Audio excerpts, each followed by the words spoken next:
before we get into today's segment, I just wanted to quickly apologize for the low quality of the video.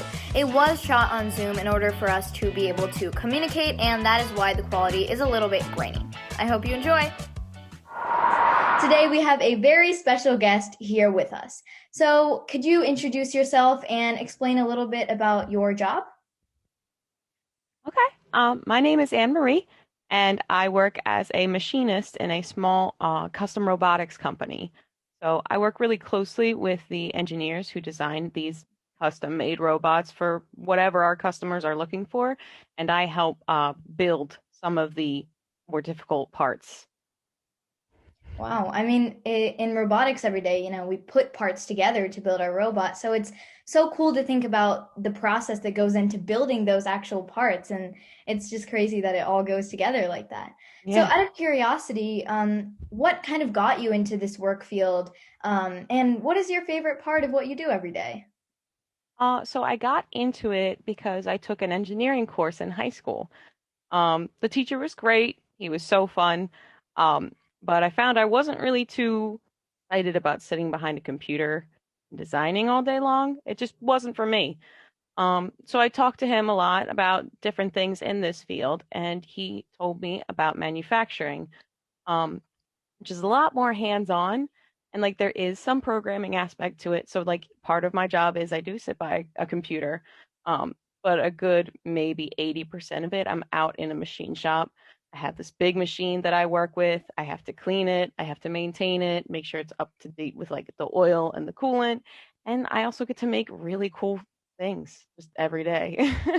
Yeah, I mean, I feel like there's so many cool things that you can learn from just like classes you take, like you said, and it's so cool to just like, hear that you got into your work field because of a class you took, and it's very inspiring. So how does your organization incorporate the design process into the workflow, or how do you use the design process on a daily basis as a part of what you do?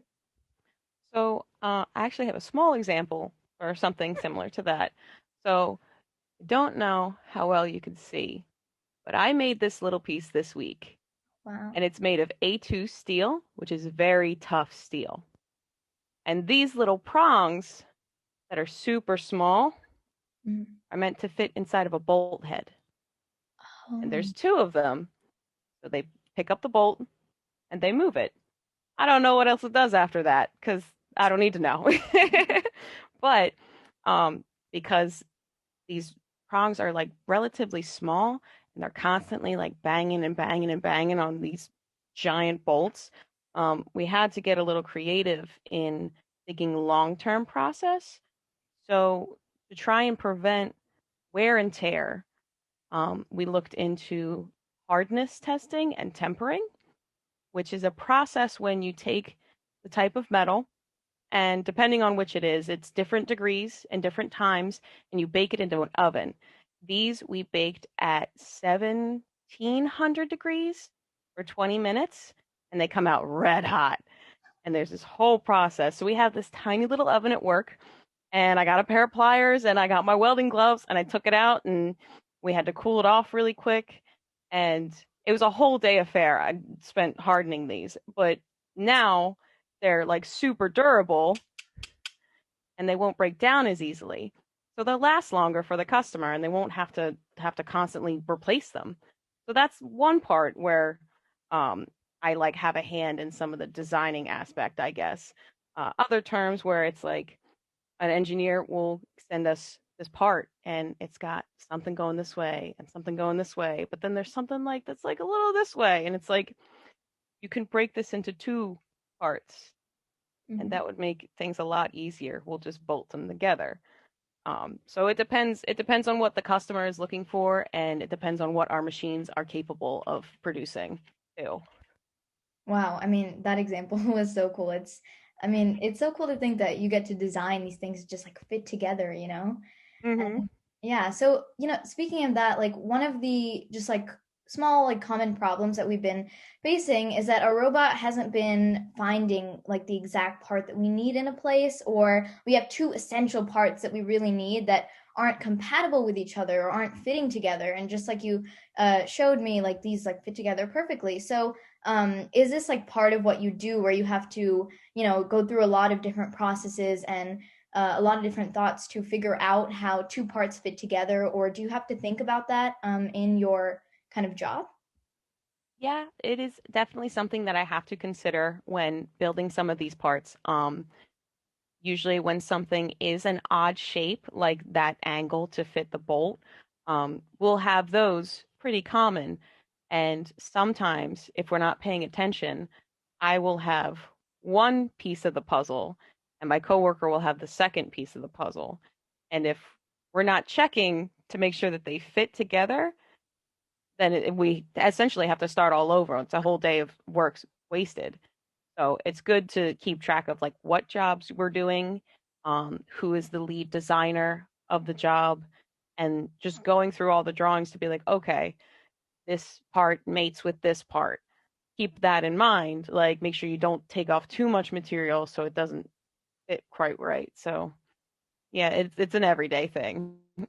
Yeah, and it's so interesting to think that like, we deal with something like that at robotics, and then like there's so many fields that get to solve that problem every day.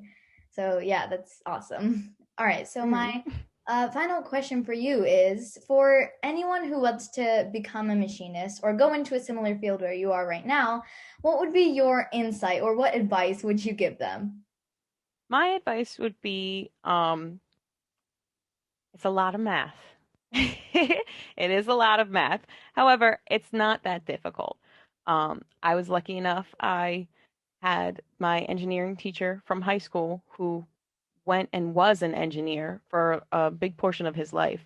So he was able to give me some advice on manufacturing and what it entails.